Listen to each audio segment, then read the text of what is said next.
반갑습니다. 네.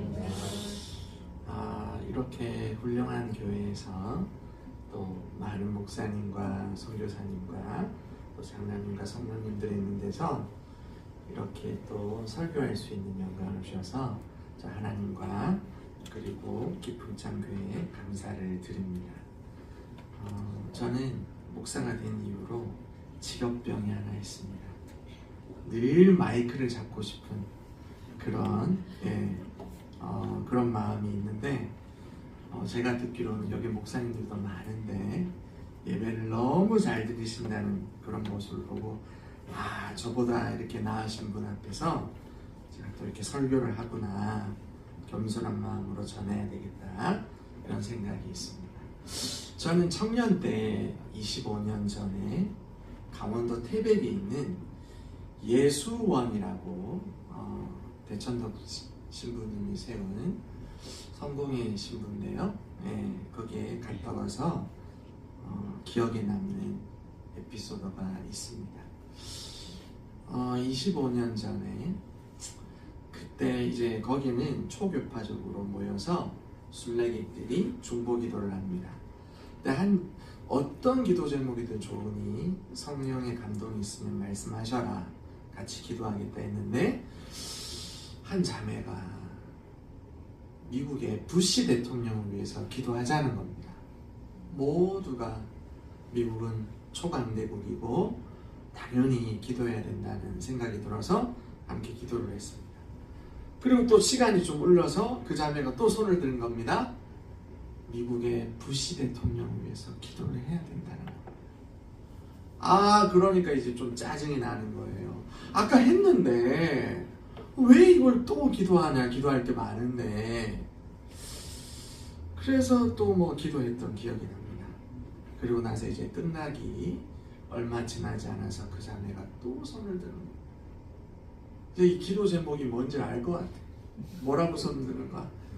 미국의 부시 대통령을 위해서 꼭 기도해야 된다는 거예요. 이제는 이제 화가 나는 것이 아니라 그 여자가 불쌍하더라고요. 이 여자가 좀 정신이 헷가닥한 것 같다. 너무 걱정이 되고, 아마 거기 있는 사람들이 다 내리에 그 자매가 참 안 됐다, 그런 생각이 들었다 이 말이죠. 그리고 나서 그때가 초여름일 때인데 여름이 지나고 나서 이제 무슨 일이 벌어졌는지 아십니까? 여러분 놀랍게도 바로 9.11 테러가 터졌습니다. 미국이 너무 충격받았어요. 그때 세계 보도를 통해서 부시 대통령의 당황하고 분노에 찬 모습들이 전 세계로 타전이 됐습니다. 그리고 나서 이 본토를 최초로 공격받은 이 부시 대통령은요, 이 분노를 억제하지 못하고 온 무기의 화력쇼를 오사마 빈 라덴의 배후에 있는 탈레반 정권이 있는 아프가니스탄에 그냥 다 때려 붓는 겁니다. 그렇지만 빈 라덴은 참지 못한 헛발짓이었죠. 그리고 나서 분이 또 안 풀렸는지 이제는 이라크를 공격하겠다는 거예요. 대량 살상 무기가 지금 감지되고 있으니 이제는 이라크를 공격하겠다는 겁니다. 그래서 이 중동 전쟁이 다시 또 터짐으로 말미암아, 여러분 기억나시죠? 그때 오일 유가가 2,200원을 그냥 돌파할 정도로 얼마나 그때 힘들었는지 모릅니다, 전 세계가. 그런데 대량 살상 무기 안 나갔어요. 헛발짓이 또 시작돼서 온 세계가 힘들더니 이제 마지막으로 임기 말쯤 돼서 정말 큰 헛발짓을 부시 대통령이 하는데, 여러분 아시는 대로 서프라임 모기지 사태로 인해서 전 세계가 세계 금융 위기를 겪는 그런 일이 벌어졌다는 사실입니다. 제가 이걸 보면서 이 선지자들은 이런 고난을 다 받는구나라는 것을 깨닫게 됐습니다. 우리 마태복음 5장에 있는 말씀 읽어봅시다. 시작. 너희를 욕하고 박해하고 거짓으로 너희를 거슬려 모든 악한 말을 할 때에는 너희에게 복이 있나니 기뻐하고 즐거워하라. 하늘에서 너희의 상이 큽니다. 너희 전에 있던 선지자들도 이같이 박해하였느니라. 아멘. 여러분, 그렇습니다. 제가 보기에 바로 예수원을 지었던 대천덕 신부님은 한국의 선지자가 분명하다라는 것을 깨달았습니다. 왜냐하면 이분이 1957년에 한국에 토지는 하나님의 것이다라는 메시지를 가지고 이렇게 그 말씀을 실천하기 위해서 그 당시에 57년이면은 뭐 서울에 세우든 수도권에 세우든 뭐 일도 아니었을 텐데 일부러 부동산에서 멀리 떨어진 강원도 태백에 완전 살구짝에 지금 찾아가기도 굉장히 힘듭니다. 거기에서 이렇게 지은 모습을 봤다 이 말이죠. 토지는 하나님의 것이다. 제가 여기에 가서 좀 느꼈던 것이 바로 뭐냐면 이제 25년 만에 제가 며칠 전에 갔다 왔는데요. 25년 만에 다시 갔더니 그대로 중보기도 하고 그렇게 밥을 먹고 공동체 생활하고 그런 게 있는데 대천도 신부는 이제 소천하셔서 없고 그리고 그 마을의 제자들이 공동체를 이루고 있었습니다. 그런데 한국교회를 보는 듯 했어요. 너무 늙었어요. 70세 이상의 사람들이 거기를 지키고 있는 모습을 봤습니다. 자, 이제 보이시면 한번 읽어보도록 하겠습니다. 함께 읽겠습니다. 시작. 또 만물을 그의 발 아래에 복종하게 하시고 그를 만물 위에 교회의 머리로 삼으셨습니다. 교회는 그의 몸이니 만물 안에서 만물을 충만하게 하시는 이에 충만함이라. 아멘. 여러분, 교회가 이렇다는 것을 믿으십니까? 에베소서에 보면은요, 교회는 모든 만물 위에 있습니다. 그리고 교회의 머리는 예수 그리스도십니다. 할렐루야. 자, 그걸 믿어야 돼요. 여러분, 지금 우리나라는 지금 굉장히 무정부 상태로 우파와 좌파가 나누어서 치열하게 대립하고 이 나라가 어떻게 될 것인가 우려하는 사람들이 상당히 많이 있습니다. 모두가 총리의 관심사입니다. 그런데 여러분 그거 아세요? 주님은 여러분만큼 이 나라에 관심이 없어요. 오직 주님의 불꽃 같은 눈동자는 바로 어디에 있냐? 요한계시록 2장에 나와 있죠. 온통 교회에 있습니다. 주님은 예나 지금이나 모든 만물 위에 교회를 지으셨고, 그래서 교회를 중심으로 하나님은, 세계 교회를 중심으로 하나님은 관심이 있지, 이 나라에 대해서는 예수님도 로마 시대에 로마의 식민지에 구원해 주려고 하는 그런 마음 없었어요. 관심이 없었다면, 예수님은 오직 이 교회를 세우고자 하는 마음, 교회를 풍성하게 하시는데 관심이 있다 이 말이죠. 그래서 여러분이 믿든 믿지 않든 말이죠, 교회가 문제가 생기면 세상은 말할 수 없이, 걷잡을 수 없이 어려움을 겪고요, 교회가 부흥을 하면요 세상도 발전을 합니다. 제가 80년대 초에 부흥을 한번 끝자락을 본 적이 있는데, 그때는 온 교회가 그냥 미어 터졌어요. 그냥 아동부 예배 드린다면 본당이 그냥 꽉 찼을 정도로 어디에서든지 사람들이 모였습니다. 그때 세상은 어땠습니까, 여러분? 아시죠? 저는 국제시장에서 왔는데, 국제시장에서 사람들이 얘기하기를 그냥 돌을 하나 주워와서 이렇게 딱 갖다 놓으면 이 돌 얼마냐 내가 사겠다 할 정도로 얼마나 경기가 좋고 사람들이 얼마나 활성화되고, 그 당시에 장사는요 너무 잘 돼가지고 자루에 돈을 색깔별로 담았는데 셀 수가 없어요. 그냥 키로로 달든지 아니면 사람을 고용해야 될 정도로 그 정도로 경기도 좋았습니다. 근데 지금은 어떻습니까? 교회가 약해지니까 여러 가지 문제가 나타나는 것을 보게 되는데 많은 예가 있지만 하나만 제가 한번 얘기해 보도록 하겠습니다. 많은 예 중에 하나만 얘기하도록 하겠습니다. 제가 2000년대 초에 신학교를 가고 그때 당시만 해도 교회가 힘이 있었어요. 그 당시에 다음 세대를 제가 맡았는데 중등부를 맡았는데 100여 명의 학생들이 교회에 왔는데 말이죠. 제가 충격을 받은 거는 시험 기간에 애들이 3분의 1밖에 안 보이는 거예요. 이거 왜 그러냐 하니까 다 학원을 갔다는 거예요. 아니 시험 기간에 이렇게 힘들 때 주님을 찾는 훈련을 해야 되는데 그 당시에 학원은요 모든 가정교육 위에 공교육 위에 교회 위에 학원이 있는 거예요. 학원이 있어요. 지금도 그래요. 지금도 학원이 제일 돈 많이 주는 곳인데 여전히 거기가 교육의 갑입니다. 얘네들이 그냥 청소년들을 장악하고 있다 이렇게 볼 수 있습니다. 그래서 제가 너무 심각한 걸 느껴가지고 제가 서울에 세미나를 갔어요. 그 당시에 장신대 교수지만 지금 은퇴하신 이상진 교수, 기독교 교육의 대가이신데 좀 배우려고 갔더니 그분이 이렇게 한탄을 하시는 거예요. 이미 다음 세대는 붕괴됐다는 거예요.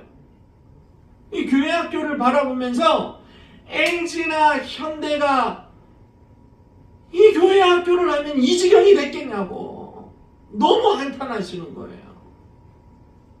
지금은요 어느 교회를 가나 60에서 80%의 교회는 청년부가 없든지 다음 세대가 없습니다. 세상은 어떻습니까? 이미 저출산에 고령화에 학교는 지금 다 사라져가고 있고 지방은 소멸되고 있고 세금을 낼 사람이 없으니 연금이 고갈되고 이제 복지는 무너지고 대한민국의 경쟁력은 이제 위기에 처하게 될 수밖에 없다는 사실. 그러면 이 지경이 되는 동안 도대체 교회는 뭐 했냐? 여러분 아시는 대로 전부 부동산에 미쳐 있었어요. 사람에 투자 안 했어요. 사람에 관심이 없었어요. 오직 정부 청사보다 더 멋진 교회를 짓자. 밥에 탑을 쌓자. 그래서 땅 하나 보고 아니 건축하는 거 좋죠. 인테리어 하는 거 좋죠. 그러나 사람을 위해서 이렇게 해야 되는데 부흥이 돼서 그렇게 해야 되는데 너도 나도 그냥 모든 힘을 여기에 다 쏟았다 이 말이죠. 지금 한국이 어떻습니까? 세계 경제 대국이지만요 돈이 없는 게 아니에요. 돈이 막혀 있어요. 마치 동맥경화증처럼 검은 피가 흐릅니다. 모든 돈이 다 부동산에 지금 다 쑤셔 넣어가지고 지금 돈의 자금이 흐르질 않아. 이렇게 교회가 문제가 있으면요 나중에 세상은 그냥 눈덩이처럼 힘들어지는 게 바로 하나님의 원리라는 사실. 그래서요 우리는요 이 교회를 회복하고 부흥이 되는 것이 우리의 복이긴 한데 그래서 지금 제가 좀 부끄럽지만 여기 보면 예수원의 정신이 바로 뭐냐. 그분은 선지자였어요. 토지는 하나님의 것이다. 토지에 욕심을 가지지 마라. 너희는 잠깐 있다가 가는 안개 같으니 여기에 목숨을 걸지 말라는 거예요. 제가 이 정신을 배우면서 예수원에서 그리고 이제 묵상하면서 이제 내려오는데 제가 하나 깨달은 게 있어요. 부산도 지금 소멸해 가고 있잖아요. 400만 명 가까이 모였던 이 부산이요. 이제 300만 명 초반대, 이제 곧 200만 명이 초일게요. 그래 될 수밖에 없을 거예요. 울산도 말이죠. 지금 100만 명대가 무너지려고 하고 있습니다. 창원은 이것을 어떻게든 막아보려고 100개만 나오면 2억을 주겠다 했는데 이제 99만 된 거였어요. 이렇게 지방이 다 소홀되고 있는데 이거 살릴 수 있는 방법이 있거든요. 있어요. 이 메가시티로 묶어버리면 됩니다. 그러면 이 수도권에 미어터지는 정말로 복잡하고 막 이런 문제들이 다 해결될 수 있는, 그래서 여러분 아시는 대로 한국에 100대 기업 중에서 91%가 다 서울에 있는데 말이죠. 수도권에 있는데 거기 있는 기업들 좀 몇 개만 주면 부산에 주면요. 부산은 이 세계 최대의 항만 도시가 있잖아요. 이 양옆으로 이 30분 거리 동쪽으로 30분 거리 울산, 왼쪽으로 이 창원, 그리고 뭐 김해, 뭐 양산도 커. 이거를 하나로 묶고 인프라도 다 잘 돼 있고 수출하는 나라인데 이 물류비가 99%가 항만으로 가는데 이거 다 돼 있으니 이쪽에 좀 오면 안 되겠냐? 이거 왜 못할까요? 이거 좀 큰 기업을 좀 불러놓아주면은 부산에 그냥 무상으로 땅을 임대해 줄 수도 있고, 뭐 머리 좋은 사람들이 머리를 굴려서 갈 수 있게끔 지방세든 뭐 이런 법인세든 좀 감면해 주면 되잖아요. 그럼 서로 올 텐데 왜 못하냐? 여러분 못하는 게 아니에요. 안 하는 거예요. 정치인들이 안 하는 겁니다. 못하는 거 아닙니다. 우리 지역구, 이 상하구에 있는 지역구도 말이죠. 6선을 했던 국회의원이 부산에 집이 없어요. 이 상하구를 발전시키려고 하는데 얘는 이게 안 살아. 그런데도 이런 사람을 뽑아주는 국민들이 있다. 국민들도 문제다. 오로지 모든 재산들이 지금 서울에 있으니 어떻게든 서울을 사수해야 돼요. 이 지방이 발전되는 거 원치 않아. 나라를 위한 정치인들이 예전에는 좀 보였는데 이제 보이지도 않아. 그러니까 제가 조사를 해보니까 16개 도시가 다 부동산이 지금 붕괴되고 소멸되고 있는 판인데 유일하게 오르는 도시가 어디다? 서울입니다. 서울만 계속 오르고 있어요. 서울만 사람들이 다 가고 있어요. 못하는 거니까 안 하는 거예요. 저는 그래서 제가 참 그 하나님을 위대하게 생각하는 게, 하나님이 이런 거를 아니까 부정부패 방지법을 이미 율법에 제정해서 하나님이 가르칩니다. 자, 이게 바로 뭐냐? 여러분 아시는 대로 신명기 14장 27절 한번 다 같이 읽겠습니다. 시작! 내 성읍에 거주하는 레위인은 너희 중에 분깃이나 기업이 없는 자이니 또한 저버리지 말지니라. 아멘. 자, 여러분 아시는 대로 그 레위인은 말이죠. 지금으로 치면 목회자입니다. 종교 지도자라고 할 수 있다는 신정 국가니까 이스라엘. 그런데 이들에게 부정부패, 뇌물 이런 거 안 받도록 뭐 11조부터 시작해서 뭐 인두세, 레인들을 위해서 사택도 주고 엄청나게 잘해준다. 잘 먹을 수 있도록 예물도 그냥 다 먹을 수 있도록 레위인 우선순위로 그렇게 해서 뇌물이나 부정부패가 안 되도록 했지만 그들에게 뭘 줄 수는 없다? 땅은 못 줍니다. 착복하고 쌓지 말아라. 대물림하지 말아라고 그렇게 법을 만든 것입니다. 이런 토지개혁을 하나님이 하셨다. 우리나라가 이렇게 식민지 시절에 참 못 살았는데 잘 살았던 이유가, 저는 우파도 아니고 좌파도 아니고 예수파입니다. 네. 그런데 모든 대통령의 공이 있고 과오가 있죠. 그죠? 네. 이승만 대통령도 과오가 있죠. 근데 공이 있습니다. 역사의 책에 실린 공이 하나가 뭐가 있냐면 1949년인가요? 토지개혁을 실시했다는 사실. 그 사람은 크리스찬이었기 때문에 이 성경에 있는 율법대로 우리 헌법을 실현해보자 해서 그 당시 지주가 다 가지고 있는 것들을 갖다가, 친일파가 가지고 있는 것, 그런 것들을 다 어떻게 했냐? 다 모두에게, 소장농민들 모두에게 나눠주자. 그들도 있게 하자. 모두가 토지를 가지고 시작하자.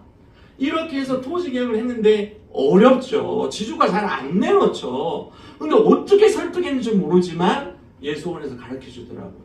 1950년 3월에 국회의원들이 대부분 지주였는데 그렇게 하기로 결의를 했습니다.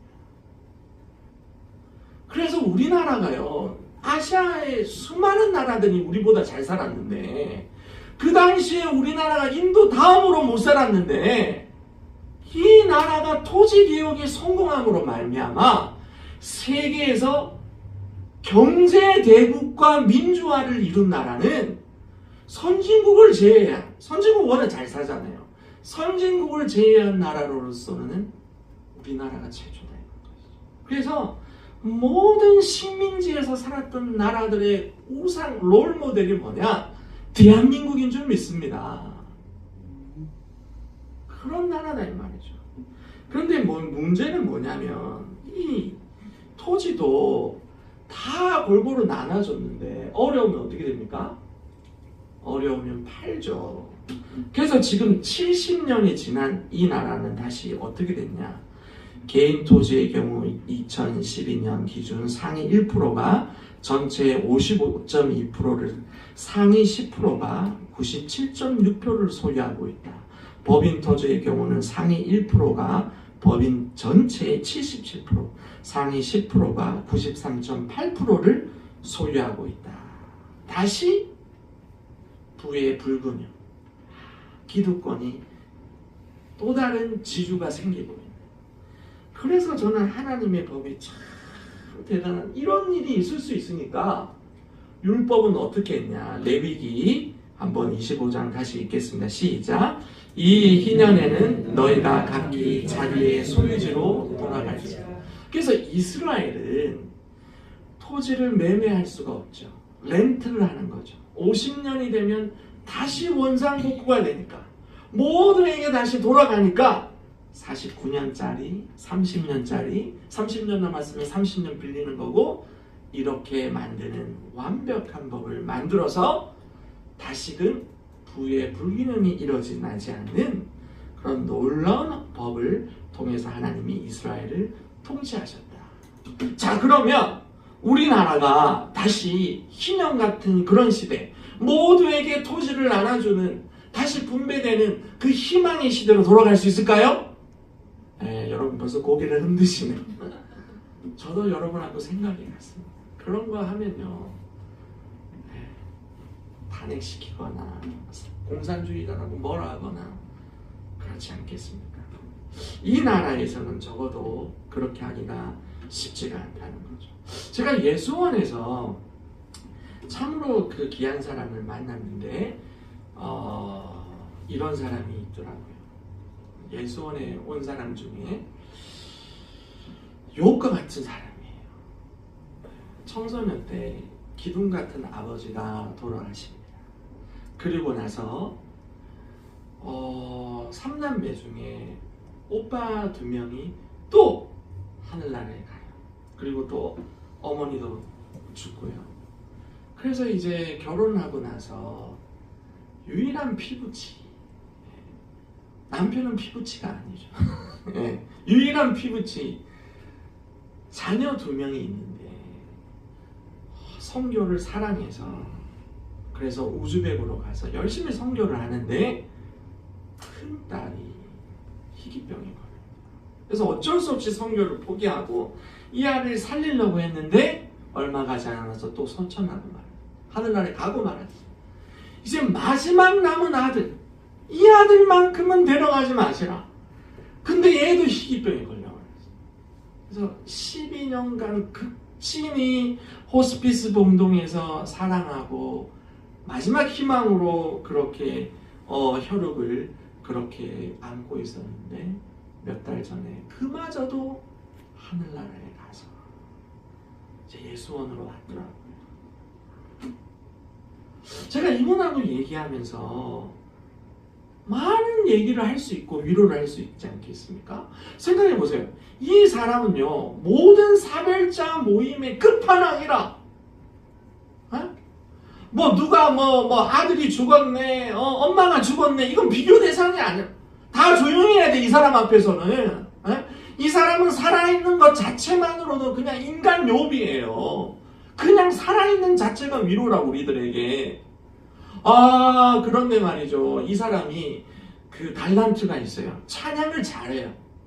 선교사니까 간증도 할 수 있고. 그러면은 여기에 딱 와서 자신의 그 고난을 얘기하고, 요게벳 노래 아십니까? 요게벳의 노래. 모세를 떠나보낸 그 어미의 심정. 그 노래를 부르면 다 울 거예요. 울음바다가 될 거예요. 그런 교회의 위로자로서 사명으로 쓸 수 있지만 그게 답이 되고 위로가 되겠습니다. 그 사람에게는 그게 필요하죠. 그 어떤 것도 위로가 되지 않아요. 한 명도 아니고 다 사라졌는데, 이 사람에게 이런 믿음만이 위로가 될 수 있을 것 같습니다. 빌립보서 3장 한번 다 같이 읽겠습니다. 시작. 내가 여러 번 너희에게 말하였거니와 이제도 눈물을 흘리며 말하노니 여러 사람들이 그리스도의 십자가의 원수로 행하느니라. 그들의 마침은 멸망이요 그들의 심은 배요 그 영광은 그들의 부끄러움에 있고 땅의 일을 생각하는 자라. 그러나 우리의 시민권은 하늘에 있는지라. 거기로부터 구원자 곧 주 예수 그리스도를 기다리노니. 아멘. 정말 감사하게도 우리는 대한민국의 시민권을 가지고 있습니다.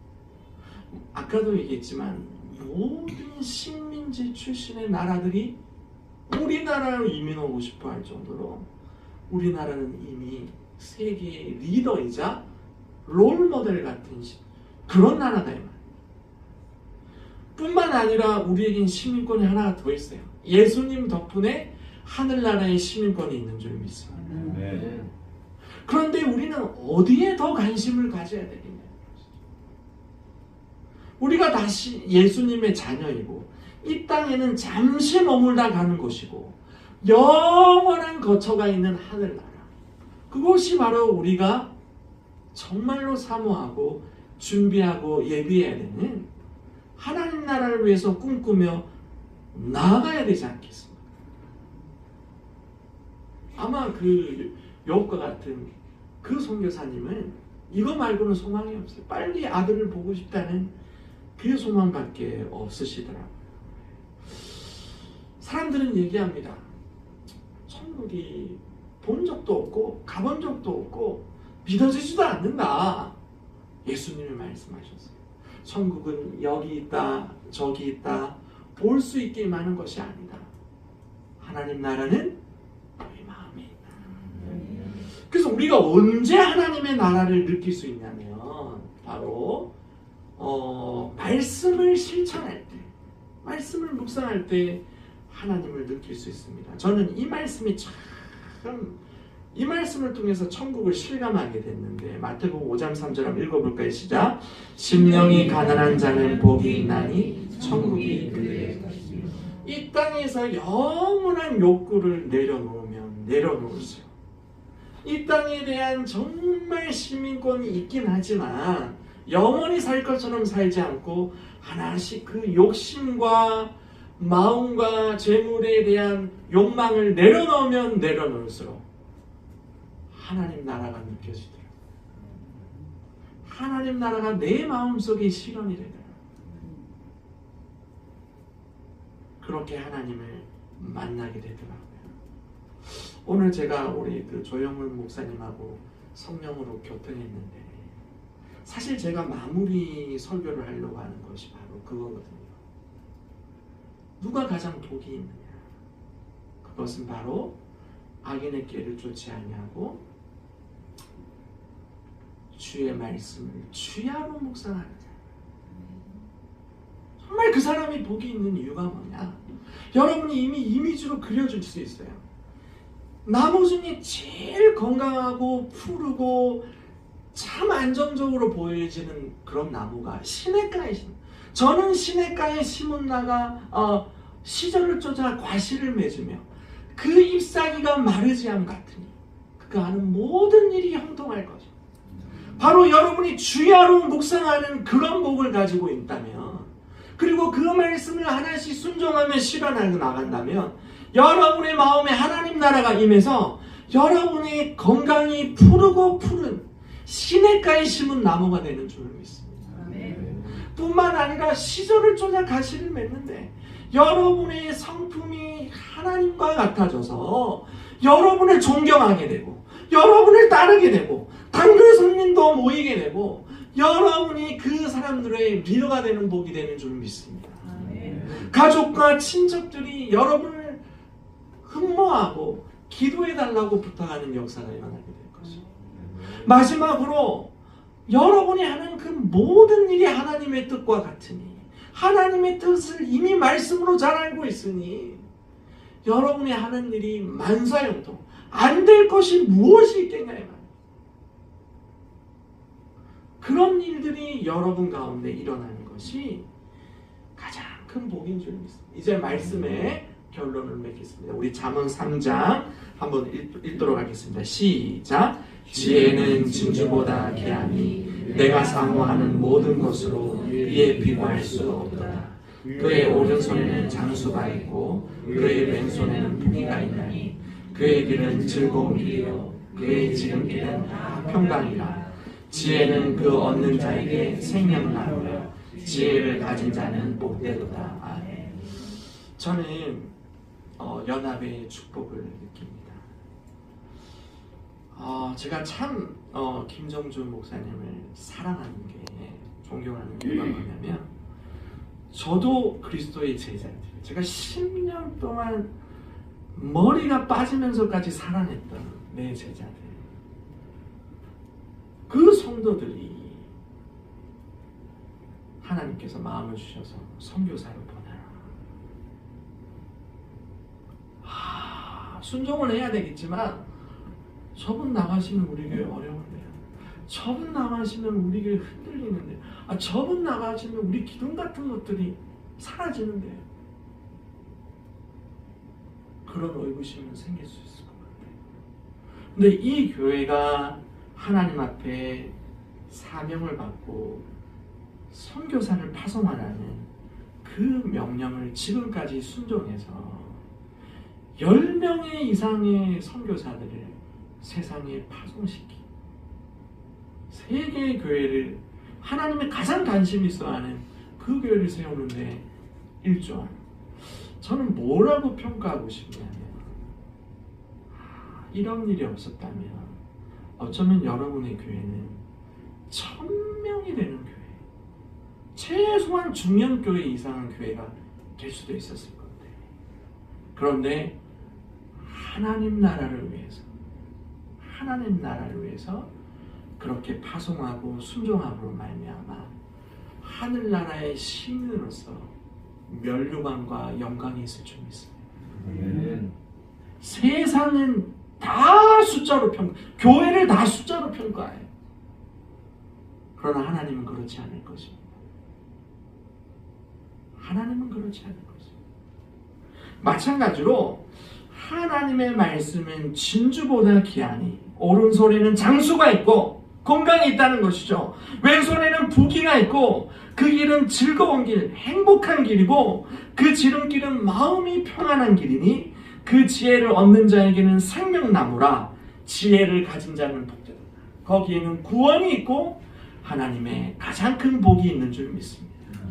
여러분이 그 복을 실천할 때 여러분과 여러분의 후손과 여러분의 교회에 하나님의 영광이 함께하고 여러분과 연결되어 있는 그 세계 교회들이 부흥되고 여러분을 대신해서 수많은 사람들을 모으며 하나님을 기쁘시게 하는 그 역사가 나타나시기를 주님의 이름으로 축원합니다.